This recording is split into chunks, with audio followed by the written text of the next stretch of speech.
This is a CBC special presentation.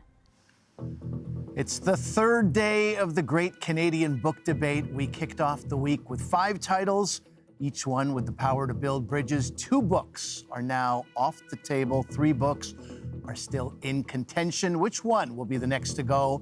We'll find out today. I'm your host, Ali Hassan. This is Canada Reads.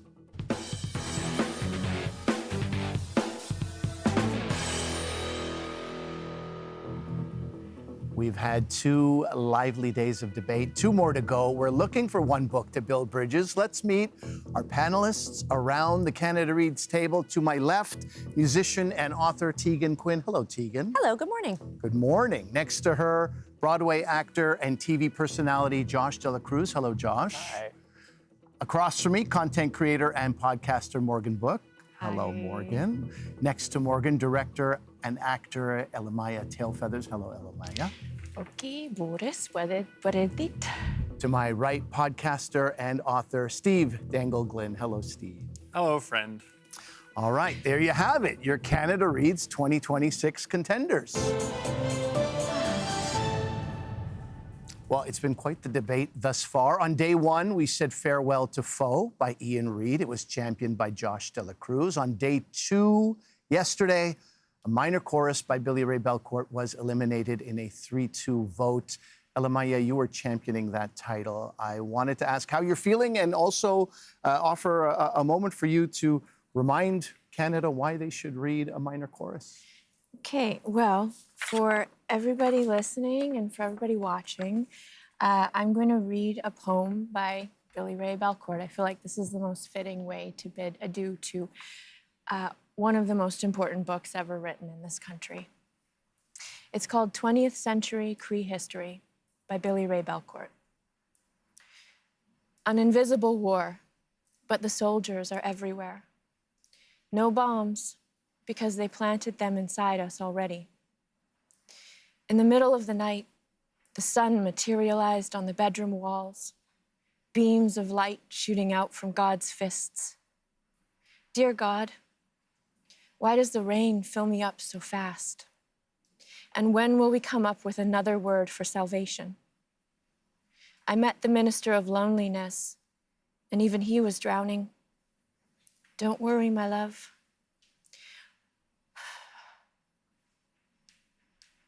All our parents are immigrants from a wounded century. Please, keep me company in these rare hours during which we truly see each other. His words always just break me right open. Please read his books, buy all of his poetry books. He is doing the important labor of consciousness raising, which this country so, so desperately needs. Billy-Ray, it was such an honor.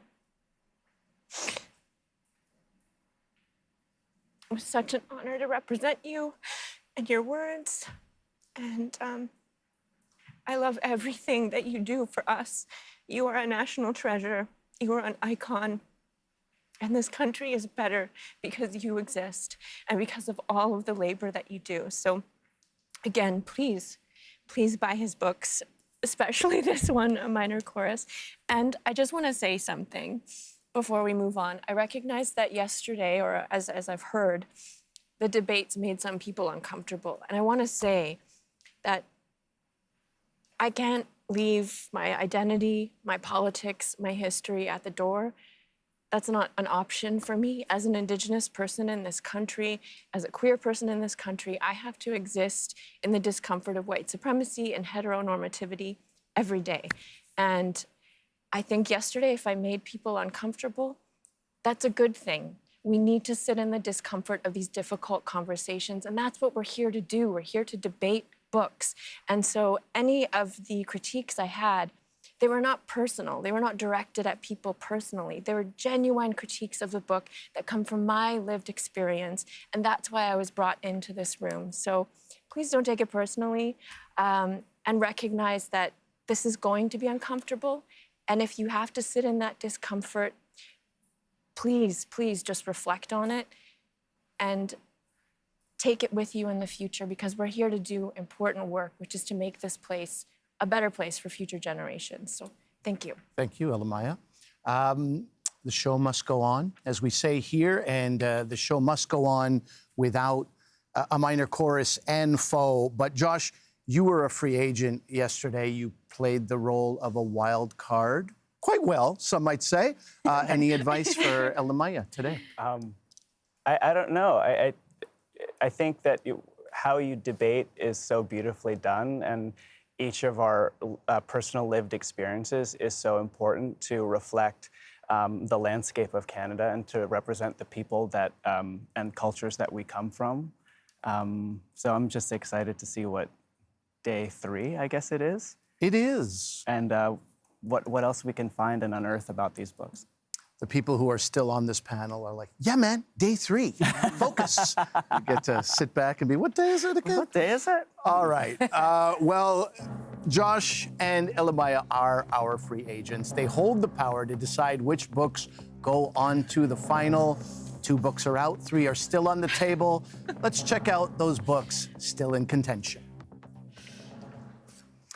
Selecting a book for Canada Reads is serious business. Sometimes it's easy, sometimes it's arduous, but when you found the right one, you know. So with that in mind, what does your book have that the other contending titles don't? Tegan, you are championing the historical novel The Cure for Drowning by Loghan Paylor.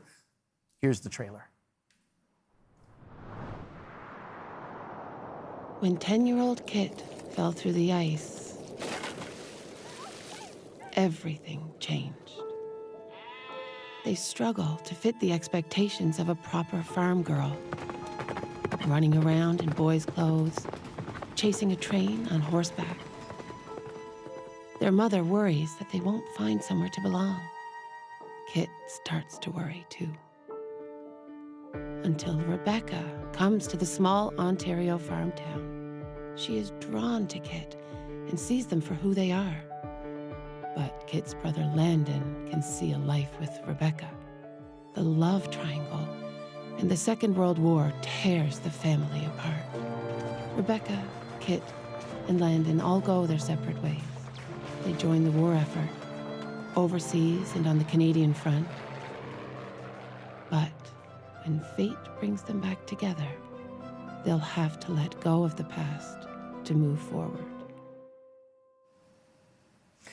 What does The Cure for Drowning have that the other books don't? 60 seconds are on the clock.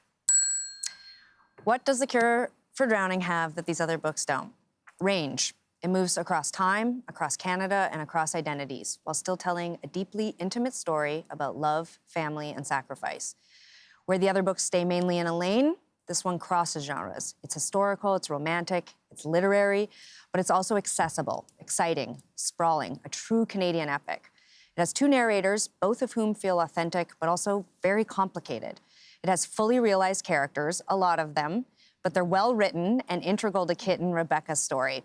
It has queer representation and some heated romance, which by the success of Heated Rivalry tells me that Canadians are desperate for hot hookups in their fiction. This has that. It has magic, not enough for Steve, and it has an ending that feels earned, not convenient, not cliche, not unfinished. Did I mention it has barn cats? Oh. Well done. Thank you. Thank you for your second reference to barn cats this Yeah. week. Okay, You had thank time you, to say it a Tegan. couple more times. I know, but I wanted to do the arm thing, so yeah. I get it. The arm thing is Steve embracing the world for our radio audience, by the way. That's what he does. Morgann, you are championing the romance novel It's Different This Time by Josh Richard. Here's the trailer.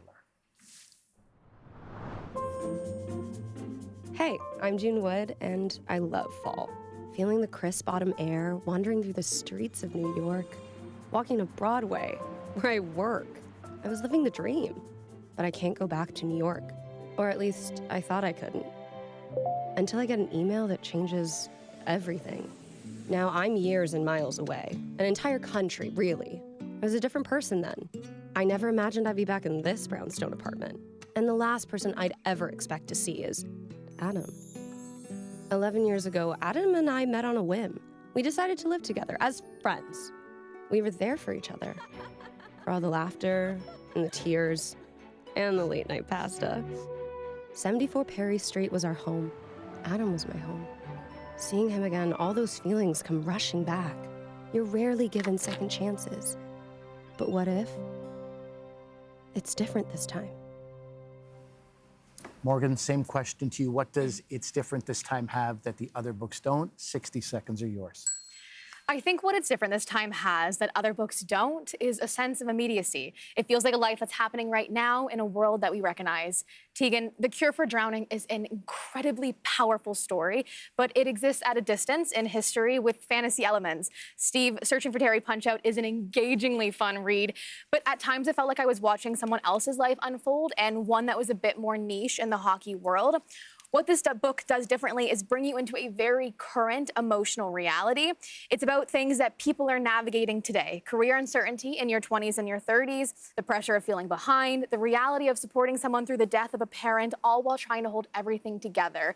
Yes, this is a romance, but it uses that as a vehicle to explore these modern experiences in a way that feel accessible. It meets readers where they are instead of asking them to meet the book somewhere else. So that's what what sets this book apart is it doesn't feel distant or observational. It feels lived in. Thank you, Morgann. Steve, you are championing the comedic sports novel Searching for Terry Punchout by Tyler Hellard. Here's the trailer. Adam McAllister is a sports writer, a failing one, and he's driving home to Pennington, Nova Scotia with no idea what to expect.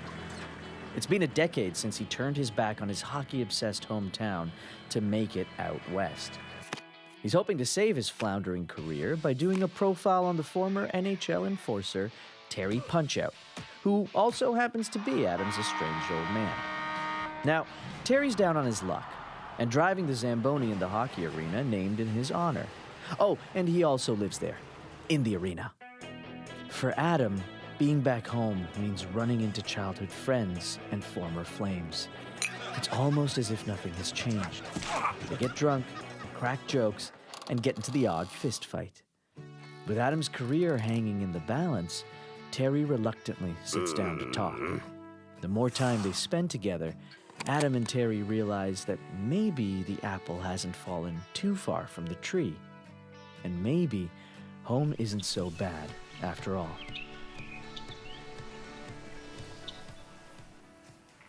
Steve, same question. What does Searching for Terry Punchout have that the others don't? 60 seconds are all yours. Books are cultural artifacts. We have 5 Canadian books by 5 Canadian authors, and I enjoyed each one. But what we're all doing here is championing the book all Canada should read. I encourage you to visit your local library, but many Canadians reading our books are buying them, and Canadians are spending their dollars with more scrutiny. What Searching for Terry Punchout has that other books don't is the certified Canadian publisher seal from the Association of Canadian Publishers.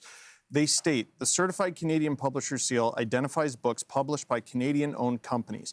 While the majority of books sold in Canada are published by companies outside of Canada, Canadian-owned publishers produce the majority of books by Canadian authors. No judgment. I've worked with a Canadian indie publisher and one of the big guys. I'm proof the ecosystem works. ECW Press is a certified publisher. They gave me my start and allowed me to keep growing. I run a Canadian business. I love supporting Canadian business. That's the beauty of Searching for Terry Punchout before you even crack it open. Thank you, Steve. Can we burn the bell after We'll have a big bell burning in 2 days from now. And every night before bed, I get in a I'll fist light fight the with the bell. match. I'll light the match, my friend. my 10 God. years of this. There you have it. The 3 remaining books are The Cure for Drowning by Loghan Paylor, chosen by Tegan Quin. It's Different This Time by Joss Richard, backed by Morgann Book, and Searching for Terry Punchout by Tyler Hellard, championed by Steve Dangle Glynn. One of these books will be eliminated today. 2 titles will move on to the final round. I'm Ali Hassan. This is Canada Reads on CBC. Stay sharp, panelists. It's time to debate.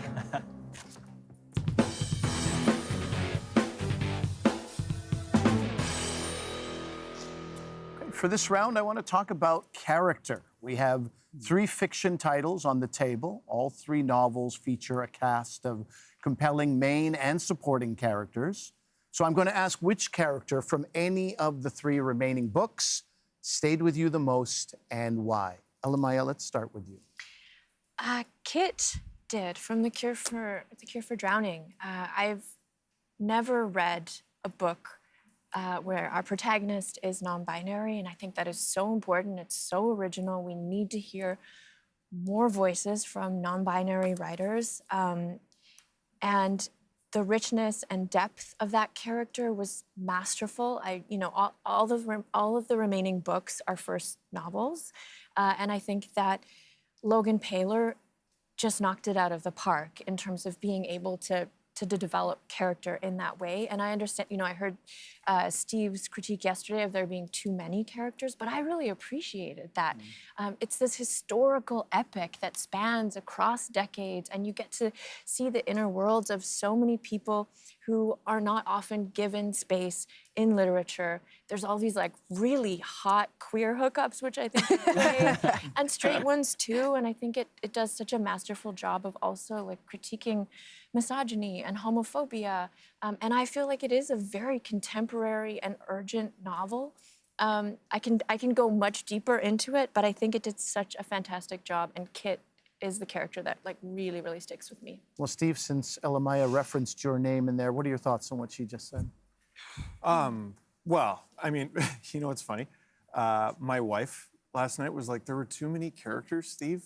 Oh, no. That's not a... You got in trouble. I did. I got in trouble. Well, just so you know, my wife, Sophia, was like, you didn't seem like you were prepared for that question. You better be glad they rang the bell. What were you going to say about that? Well, I wasn't prepared for the answer, obviously. Wives of Canada Reads is clearly a show that we have to have on Bring CBC. our partners on for the final 6 minutes. Oh, my God. Oh, I'd lose. She'd be like, get him off. Get him off. That's enough. No, so what I meant by that is I wanted all of those characters to have more depth, which is maybe an unreasonable ask.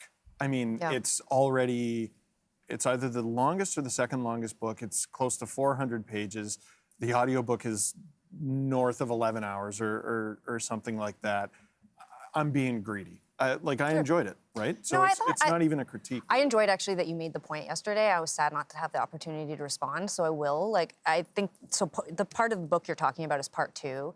And, the book, as Elle-Máijá said, spans over 20 years. And so there are lots of characters because we meet a lot of people over our lifetime. The second part of the book, definitely introduces a bunch of other characters. I don't think it does a poor job of explaining them or developing them. If anything, I think you just want desperately to get Kit and Rebecca back into the same frame. And I think that's actually what happens during part 2. It's that you have more characters and more lushness and great character development. You're just like, but what happens with Kit and Rebecca? And so, but I think it's a fair point, and I will let the publisher know that they should put a character description, like a little map, like Lord of the Rings at the beginning, a little legend. The problem solved, Steve. Unironically, I would love that. Yeah, no, same. A character I would have loved to learn more about, just because she seemed so interesting and had such a great story to tell, was Hattie. Oh my God, Hattie needs her own book. Yeah, I did. That's a great idea. Yeah, thank you. Really like the Hattie payoff in the end. Yeah. Let me bring some other voices into this conversation. Josh, let me ask you that first question. Which character from any of these 3 remaining books stayed with you the most? Well, obviously, June from It's Different This Time, because it's a representation of who I am in many ways. But oddly enough, the one that stuck with me is Airman Singh in The Cure for Drowning, one of Kit's fellow service members. Only because I really Part 2, Steve. I know. Part 2. I was like, oh, thanks, Josh. That's awesome, man. Anyway, what do you think? No, only because I really appreciated the representation of Southeast Asia in the story. However, it did make me think and made me go back and wonder, well, what was the landscape of World War II in Canada? And there's some really crazy things happening. I love that we talked about Dr. Cromer and Germans being persecuted, and I think there were like over 800 interned. And in internment camps within Canada. And I thought, wow, that's crazy. And so I looked up what happened to the Japanese, and there were over 21,000 interned. And during that time, there was the Chinese Exclusion Act, which like pretty much forbid Chinese people to immigrate into Canada. But despite that, there were over 600 Chinese Canadians who served. And because of that, in 1947, it was repealed. And in spite of Japanese internment, there were over 100 that served for Canada. And so I was really hoping that, I wish that there was more representation in that, either in, I know that we can't have more characters, and like, because the story can only be so long, but I wish that that was addressed within, and I think that was the biggest flaw for me. Tegan, your thoughts? I think that's fair. I mean, you know, I'll personalize this because I can't speak for the author, and just say that, you know, as a queer woman, I often feel I'm tasked with representing everyone. Yeah. And I feel like women specifically, but queer people are tasked with representing everyone more than men are. Yeah. I think it's very, very common to have critiques like of this kind when we are looking at marginalized stories as well. Like this is already a story that tells, you know, a marginalized story. I don't think that's a bad thing. I think it's because we all know desperately like that our voices need to be heard and more of our stories need to be heard. And when so few of our stories get told, the pressure to have everyone represented is so high. But I think it's a fair point. I love that you found yourself in part 2 in that character. Yeah. One of the things I desperately hope for this book is that it can be removed from the container of a queer story and be put into a bigger space. And I think that both of your comments at the table, Steve and Josh, about this book and liking it, it inspires me and makes me so happy because I hope more men would read this book. Morgann, with the minute we have left, can I ask you the same question about the character that stayed with you the most? Yeah. I loved Kit. I mentioned it yesterday. I've never read a book with a non-binary main character, and I thought it was incredible, and I think there needs to be more like that. I have to say June. In one of the dual point of views, she's in her 20s, I'm in my 20s. I very easily connected to her and that feeling of being lost and isolated, especially working in a creative industry where you're doing so many things yourself and you don't know what to do sometimes. And I also found with this book, with books in general, I don't love an epilogue sometimes, but there is a 6 years later epilogue that I was excited to read in this book, and that doesn't often happen when I'm reading because I like to create a bit more. I either like to tie it with a bow, like Steve had mentioned yesterday in his book, or I like to think of it myself. And with this one, I was like, I need to know what these characters are doing 6 years later, and that has stuck with me since. Okay. Thank you, Morgann. That's it for this round. The remaining books each feature complex characters and complicated connections with family and friends. So I'm going to ask in this round which portrayal of the complicated connection between people was the most intriguing and why. Steve, let's start with you. Oh man. Between the remaining books, you were saying? I'm going to have to say Adam and June. It stuck with me. The reason it stuck with me is it's such a charming book. I really enjoyed it. Listen, I'll cop to it. First romance novel, obviously. It's not exactly in my bag. Maybe it should be now because it stuck with me. But what's interesting is it stuck with me for multiple reasons. It stuck with me because, like, I miss reading about their connection. That was a fun experience. It was warm, it was lovely, it was funny. But like, it also stuck with me because I'm like, that was really frustrating. You know what I mean? Yes. They were all these years apart, no contact,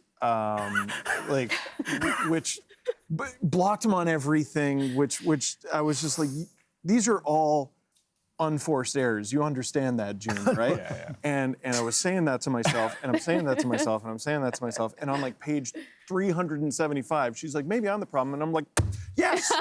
They just told me to stop hitting the table, and I did it again. That one was valuable, probably. Yeah, sorry. But it stuck with me because I liked it, but also because I'm like, can you get a grip, if that makes sense. Tegan, you were nodding along in those moments. Let me ask the same question to you about the complicated interpersonal connections. Which one stuck with you the most, or which one did you find the most intriguing out of these 3 books? Yeah, I mean, I'm going to actually choose Terry and Adam from searching for Terry Punchout. You know, I'm doing a lot of work excavation in my family relationships and work in therapy with my parents. So this book actually really resonated with me, which is why, as I said yesterday, at times it frustrated me because I think it fell short of really like digging deep into those relationships. And as I also said yesterday, I read a lot of books like from the male perspective of male authors. So I didn't feel like it was like, well, it's a guy, that's why it's written that way. I think we could ask more. I think for me, the relationships in The Cure for Drowning between the parents and kids is just so rich. Like the struggle and the drama that happens between both Rebecca and Kit and their moms in particular just was heart-wrenching for me. And it just reminded me so much of my coming out. And so I think that relationship stuck with me in probably the same way that you felt about June and Adam. Like, I just was like, why? Why can't we have more? Like, why didn't we get more here? When you talk about the work you're doing, commendable, of course, but what a picture excavating paints. Just a crane getting in there and doing some real... Yeah. Loving excavation. Loving excavation. Love my parents. Thank you so much for getting me to read. But, you know, there's a lot of work. The parent-child relationship is so important. I think this book is important for that reason. I just think it fell short of asking the deeper questions. Josh, let me get the question to you. Same one about the complex interpersonal relationships in these books. Which one was the most intriguing? You know, it's interesting. I think it was the parent-child relationships that were the most interesting. Obviously, Terry Punchout made me think of, like, really meditate on my relationship with my father.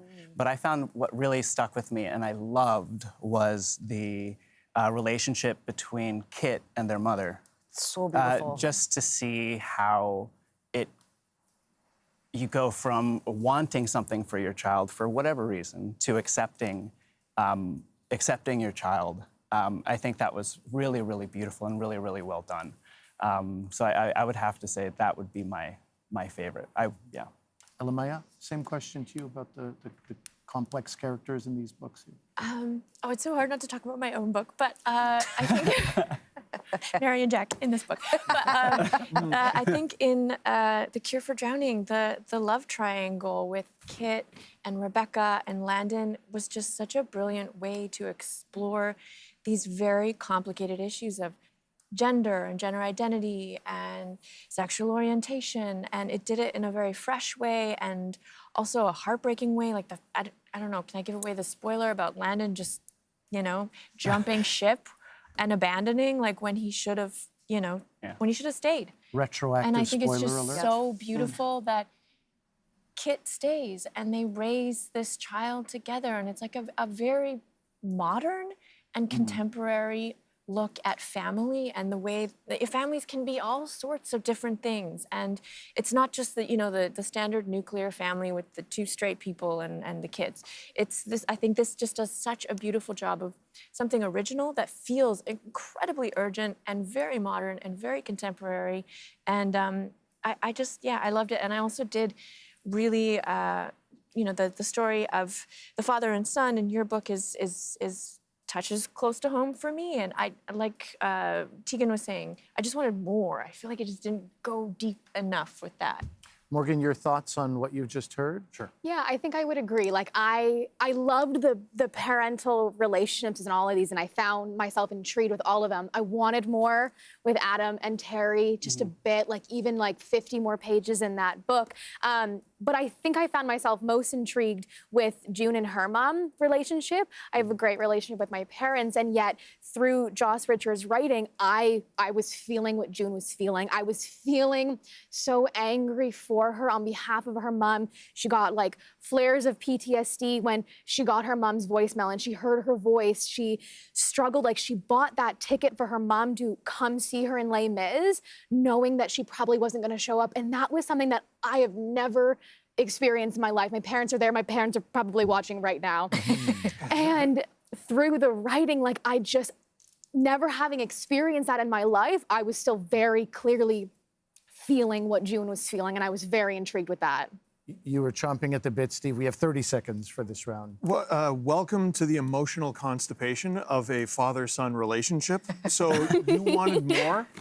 so many fathers and so many sons have that relationship. So when I read it, I was like, oh, that's actually a really good depiction of fathers and sons, in that it is very unsatisfying. They have an unsatisfying relationship, and that's them slowly trying to fix it. With June and her mom, like at the end, it felt like paying off a debt of $5. Like it was paying off a debt that never really accumulated. Like I wanted to learn more about their relationship throughout the book, and then it just sort of, here it is, here's a resolution, and it's over.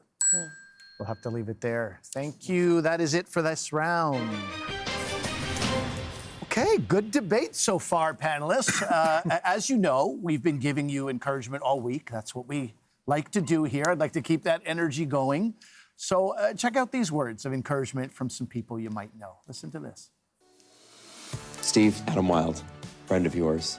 I hope you haven't forgotten about me now that you're a big deal. The guy we were never sure could read on a big national TV show talking about reading. I'm just kidding. We're rooting for you, and I think you got a pretty good shot, my friend. Hey Morgan, it's me, Mark, aka Snarky Marky. I'm so proud of you for championing the incredible, heartwarming, important genre that is romance. And thank you for literally leading this debate in the name of love, something we all need. Keep killing it, and I'm forever rooting for you. Hi Tegan, it's your librarian friend, Baharak. You and I have been talking about books for years, and you, my friend, are the best book talker I know. You've absolutely got this with your characteristic and one-of-a-kind mix of brilliance, conviction, and graciousness. Sending you lots of love. Can't wait to debrief. Those were the voices of Steve's friend and podcast co-host Adam Wilde, Morgan's friend and TikTok comedian Snarky Marky, and Tegan's librarian friend Baharak Yousufi. And I know you said you read a lot, Tegan, but when you're besties with your librarian, I mean, that is... I know, it's receipts, that's what kids say? Yeah. I'm Ali Hassan. This is Canada Reads on CBC. Let's get back to the debate.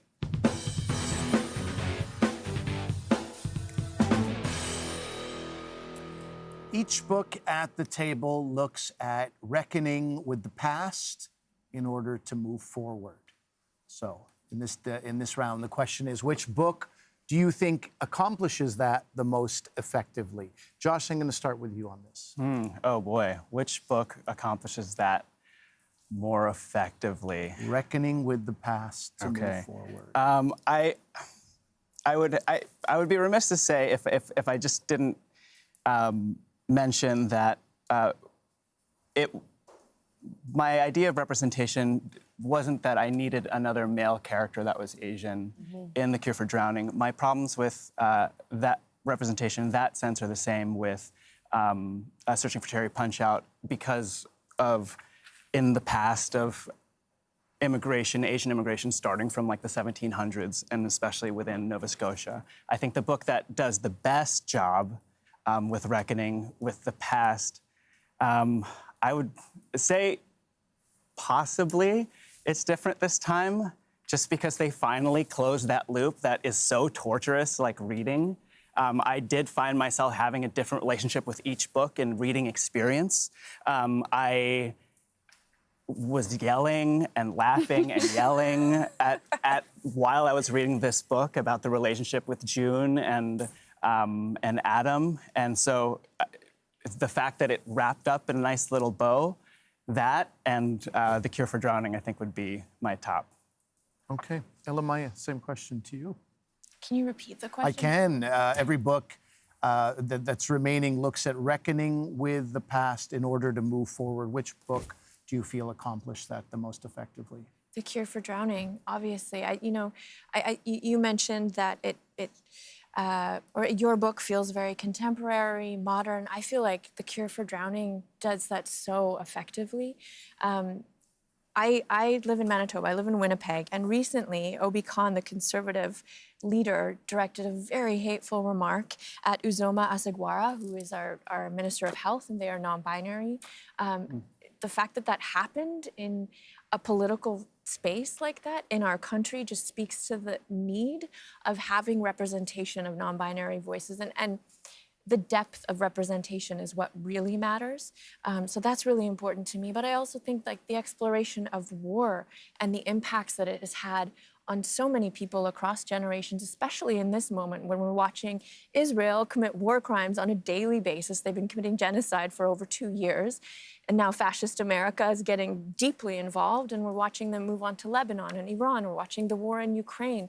War is a terrible thing, and I think that it is one of the greatest ills of modern society. And I think that that book, the fact that it goes back into that era, and we're witnessing history repeat itself. We're witnessing everything that happened in the past happen again today. And I'm so devastated that our elected leaders are not doing more to intervene. And I think The Cure for Drowning does such an excellent job of that. And I think it's just such a beautiful and somewhat experimental approach to the historical epic. Okay, Steve, let me get you in that the same question. Which book most effectively reckons with the past in order to move forward? I mean, it's got to be the Cure for Drowning, right? Like, I'm an absolute sucker for like a World War II story. And I told you my own personal connection to it. So, like, can I go on a little bit of a run in the field? Sure. Like, so this little leather binder, I told you this, I don't think I told the rest of you this. This was given to me on my 10th birthday in 1998 by my grandma, who got this for her 10th birthday in 1935. Wow. This book has been to England, well, that's where she's from. She grew up on Guernsey. France, Belgium, came with her all throughout the war. And I still have the letter that she gave to me. I won't read it, obviously, but, you know, just beautiful old handwriting. And I've kept it in pretty good condition My for God, you, Grandma. Steve, it's in better shape than stuff I bought a year ago. It's truly incredible. It is the only thing other than... Beautiful. I have hockey cards that are more beat up than this. So That's absolute sucker for a story like that. And because of that, I've read and watched a ton of World War II things, and I've never seen a telling of a World War II tale, if you can call it that, through that lens. Yeah. Morgan, I want to, we have about a minute and a half. I want to get you into this discussion as well. Same question. I gotta say, A Cure for Drowning. It's Wow, just you guys are really making my job easy here. It's just so impactful for and I don't read a ton of historical fiction. This opened my eyes not only to non-binary characters, but to historical fiction, and I love that romance was blended into it. I do have to talk about my own book. That is why I am here, though. And I'm gonna sound like a romance reader for a second, but when you have dual timelines in a second chance romance, it just brings so much of an impact to these characters, and it's sometimes the story, and in this one, they're not telling you what they did. I think you're learning through their actions over a period of time, and I think you're really frustrated with June, and you're trying to figure out the whole time, and I think that her past just plays such a big part in this story and the decisions that she makes, so I have to say mine. Okay, all right, we'll leave it there. That is it for this round. The 3 books that are still in play on Canada Read feature elements of hardship, but each book also highlights why the pursuit of happiness can make life worth living. And in times like these, we need joy more than ever, which leads me to ask this question. Which book brought a fresh perspective to depicting happiness in all its forms? Elle-Máijá, let me start with you. Well, you know, I could just go on about The Cure for Drowning, but I love The Search for Terry Punchout in the sense that, I also love the East Coast. I shot a film there, and I've spent time there, and I think it's just such a beautiful part of this country. There's so many people who have struggled with poverty and dying industry and have to leave home. You know, Ducks, a previous book here, covered that.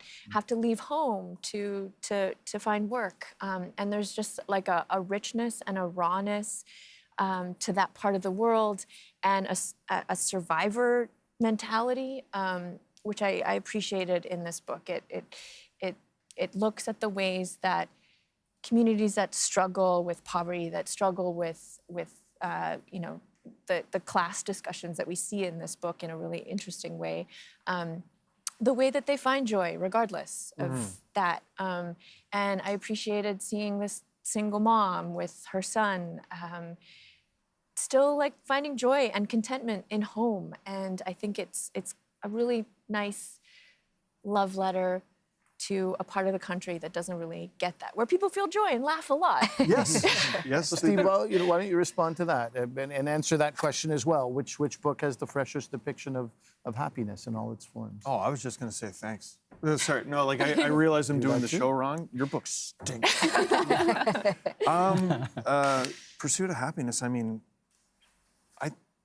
I kind of think mine too. Am I allowed to say that? Like, You were more than allowed. You're almost. Oh, well, then it's supposed to. Okay, now I'm doing it right. So no, I think it's mine, and it's we're watching Adam bloom, if that makes sense. I think there are a lot of parallels between Adam McAllister and June Wood. Because the whole time I'm like, well, you're the problem though. Like you're blocking your own blessings. They both ran away very literally. And Adam's journey, you know, back to the East Coast and back to the community he grew up in. Sometimes, like, we all have that friend, and sometimes that friend is us, that you got to drag to a good time kicking and screaming. But he, at very least, made the journey. The journey wasn't initially for that purpose. It was for money. He didn't go to reconnect with his dad. He was broke. He was out of work. He had an idea. He drove 3 days across the country and by the way, all the money he spent on rum and cokes, and he said the amount of money he had in his account at the beginning. I was like, okay, the math, the math is. I hope he's got a good credit limit on all this and everything. But I loved Adam's pursuit of happiness. Terry's pursuit of happiness it's almost atonement for his sins. Like I didn't like that he basically became like this hermit. I don't know if he felt like he owed it to the community to shut down the way he did, but I'm glad everyone kind of finds their happiness in their own way, even if it's simple. Morgann, let me get you into this conversation with the same question. Yeah. The freshest take on happiness. I think I agree with you. There's a lot of similarities between Adam and June. I think in the last 2 days of debates, this book has been criticized as being like a formulaic Hallmark movie. And I think that overlooks what romance is meant to do. It's meant to be happy. It's meant to make you feel good. And that's what this novel does. Like, you are watching June find her passion again, and her passion makes her happy, and in turn, that made me happy as the reader. It was a feel-good story, and that's what I took away from it. All right. Josh? I really loved all of the books, as you all know. But I really appreciated, especially at this time in my life, Terry Punchout and his, especially Adam's discovery of what happiness is not the big job that's going to set him up for life, but rather investing in the relationships that took care of him. And so I thought that was a wonderful, wonderful relationship and way to find happiness. Okay, Tegan, just before we close out, a couple of minutes left. Yeah. Same question to you. Happiness in its freshest form. Where did you see that? I mean, I think The Cure for Drowning, obviously, the pursuit that both Rebecca and Kit, you know, You see how she does that? That was good, you see. Thank you. That was good. Thank you. Obviously. The journey they go on to fulfill themselves and, you know, live their biggest, best lives is epic, literally. As a pop singer and as a writer, I indulge my love addiction, and I am drawn to books like this because I feel like this is the kind of love story and the kind of pursuit, the lives they lead that feel incredibly memorable and special and unique. But I think both of these books have that in them as well and are enjoyable for that reason. And when you say both, you're pointing. Yes, I'm to sorry. two others on the It's table. different You're this just- time, and searching for Terry Punchout. And it's different this time, I think, you know, again, as a songwriter and as a musician, the frustration I felt at their love story is reminiscent of frustration I've had and mistakes I've made in relationships, and I loved it. And I think there's so many merits in this genre of book, and I think that finding out, as Josh said, that happiness isn't your job and that your life is going to be more meaningful if you have people in it who love you, and those are the people you're going to think of in your life is really important. So I think those are both really great things about your books. Okay, final word, 43 seconds. Morgan. Oh my God. Final word. I have so many notes. This is final word on this debate, on this question. And it is the final debate of the day. Okay. Oh my God, no pressure. I mean, I think this book brings a lot. I feel like I've said so much about it. I mean, I read it last summer before I even knew about Canada Reads, and it has stuck with me since then. It's such an impactful book. The characters just feel really real to me. And I loved choosing a debut romance historically. I mentioned this yesterday. Romance has not done well on the show. I'm ecstatic that we now have two. I know your book is not all romance, but I'm super, It's okay, I don't think romance is a dirty word. Thank you, Tegan. I think it's just incredible that we have romance this far in the show, and it creates a good, big name for the genre. That is it for this round. Okay, we heard a lot about the three remaining books today. Contenders, I'm now giving you actually one final chance to champion your book before we head in to today's elimination vote. I'm happy we have time for this. Final 30 seconds. Tegan, make a case for why the Cure for Drowning should not be voted off Canada Reads. 30 seconds are on the clock. When I was chosen for Canada Reads, I was supposed to pick a book that Canadians should read, but I also wanted one that they would love to read. And I think The Cure for Drowning is that book. It crosses multiple genres. It tells a compelling story, often erased. It is nostalgic. It is romantic. It's well-written. It's accessible. It crosses all of Canada. It's a true Canadian epic. I've enjoyed debating with all of you. On day 3, I still believe this is the book that the most Canadians would read and would also love. Okay. Thank you, Tegan. Morgan, you are next. You have a final 30 seconds to convince your fellow panelists that It's Different This time should say. All new ideas, please. just did this. I know. You said you have so replay many button? notes. I said, okay, I won't clarify. All your notes, 30 it's seconds okay. worth, actual, literal, final. Why should It's Different This time stay another day on Canada Reads? I think some of the critiques with this book came in that it was too convenient and too unrealistic. And in my opinion, as a long-term romance reader, I think good storytelling balances familiarity with surprise. Romance is unrealistic. That's why we read it. It's a feel-good genre. And I think sometimes every Canadian needs to pick up a feel-good novel where maybe they're not learning anything. Maybe it's just they're feeling something. And this was feel-good. It was happy. And you don't have to take anything away from it. But I think you can take a lot. Thank you, Morgan. Steve, your turn. Please make one final argument that convinces your fellow panelists to keep searching for Terry Punchout on Canada Reads. 30 seconds are on the clock. The Cure for Drowning is awesome. Searching for Terry Punchout is a lovely, funny read. I think you're really going to enjoy it. Like It's Different This time, it does involve an awkward encounter with an old flame. The difference is, in my book, the man does not give $3 million willingly, unprompted to their ex. It's funny. It's not your typical hockey book. You'll love it. Nice. Thank you, Steve. All right, panelists, that is it. That's the end of today's debates. It's time to vote. You have your ballots in front of you. As you've done the last 2 days, please mark an X beside the book that you want to eliminate from the competition. And once you have voted, I don't like it. Zoe from the Canada Reads team will take your ballot. And a reminder again, there are no secret ballots on Canada Reads. Foe was eliminated on day 1. A minor chorus was eliminated on day 2. A third title will join them in a few moments. Will it be The Cure for Drowning by Loghan Paylor? Tegan Quin is championing that novel. Or will it be It's Different This Time by Josh Richard? This novel is being championed by Morgann Book. Or will it be Searching for Terry Punchout by Tyler Hellard, the title chosen by Steve Dangle Glynn? Which two books will head to the grand finale tomorrow?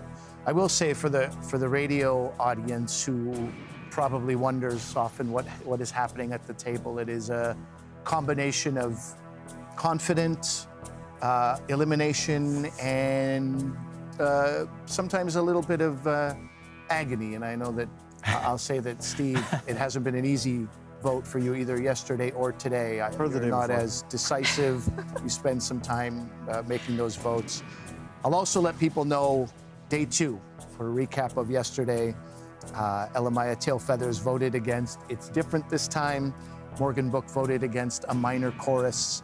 Tegan Quin voted against It's Different This Time. And then Steve Dangle Glynn voted against A Minor Chorus. And Josh Dela Cruz voted against A Minor Chorus. I have the ballots. Steve Dangle Glynn, how did you vote? I voted for It's Different This Time. We have one vote against It's Different This Time with the words, I'm sorry, written beside them. And a heart that looks like a butt. Is that what that is? I'm sorry for that, too. Morgann Book, how did you vote? It's okay because I voted for Searching for Terry Punchout. What? Yes. All right. Morgann Book has one vote against Searching for Terry Punchout with the words, Go Leafs, and kind of a sad heart beside that, if I'm reading that correctly. Yeah, something like that. Elle-Máijá Tailfeathers, how did you vote? For the record, I love romance. I love love. One of my favorite questions is asking people, how did you meet your person? Or people, if you're poly. I voted for It's Different This Time. We have 2 votes against It's Different This Time. Josh Dela Cruz, how did you vote? Goodness, I'm not last. I love you, but I voted for Searching for Terry Punchout. Searching for Terry Punchout with the words, I love you. I'm sorry, a lot of love at this table. Tegan Quin, you're going to sort this out for us. How did you vote? I stayed consistent and I voted for It's Different This Time, but I think you did a fantastic job. This genre should be proud. It's exceptional how you argued your book, and thank you for debating with us. With 3 votes against it, It's Different This Time has been eliminated from Canada Reads. Okay. Again, the most unfair part of Canada Reads, to give you 3.5 seconds to process and then to ask you how you are feeling, Morgann Book. I'm okay. I'm gonna be honest, I'm not surprised. I knew the challenge I was coming in here with, choosing a romance book, especially one not based in Canada. But I like a challenge, and you know, I had a lot of fun. The type A person in me loved preparing for this debate, loved talking. Once upon a time, I almost went to law school. I have a degree in political science, so I was really excited to come here. You all are lovely, and this was a massive win for romance as a whole. I am over the moon excited that I made it to day 3 with a romance title. I think it sets up future years of Canada Reads to be incredible and to allow other champions like us who love other genres, even like horror and thriller, to feel welcome to come to this show to talk about what they love. And that's what I got to do with this. It's Different This Time, and I loved it. Thank you very much, Morgann Book. That is a goodbye to It's Different This Time by Josh Richard. We're also saying goodbye to the folks listening on CBC Radio right now. If you're online or watching on TV, we'll have a few more minutes with our panelists, and we're saying goodbye. 2 books are left. Searching for Terry Punchout and The Cure for Drowning. A wonderful day 3. Tomorrow, we find out the one book all of Canada should read.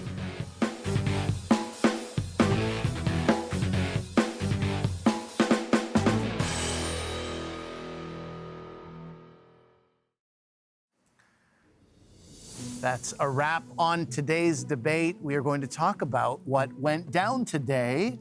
Morgann Book, I thought you, what a nice way to wrap up your defense of your book. You didn't have a moment to talk to Josh Richard, but if there's something you'd like to say to Josh, who I know you had a nice, strong connection with as well, this would be a great time to do that. Yeah, I think Joss and I have been talking the entire week. We have been sending voice memos to each other where they always start off like, I promise I'm not gonna make this long, and we are stretching 3 minutes into this voice memo. We have been very communicative throughout this entire process. Her support has been unwavering, and I really, really appreciate that. I mean, her and I met when she came on my podcast way before Canada Reads even.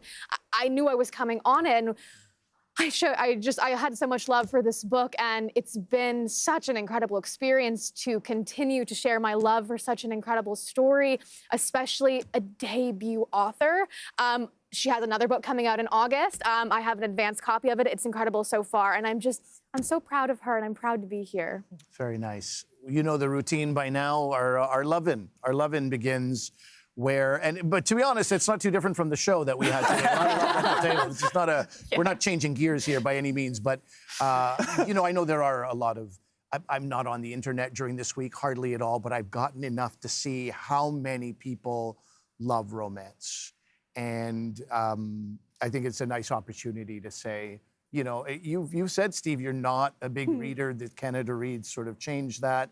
Probably, can I say that this is an introduction to the genre of romance for you as well? Absolutely. Absolutely. I read. I'm not I didn't realize until Canada Reads approached how little diversity of genre there was. It was just hockey all the time. A lot of biographies, very little fiction. Suspense hockey, thriller hockey, right? Romantic hockey. Heated rivalry. Yeah, that's the romantic. Well, front to back. Yeah, absolutely. But I wanted to say about It's Different This Time. I did really enjoy the book, and you know, this word is often negative. Like, I'm jealous of you, and I'm jealous of Joss.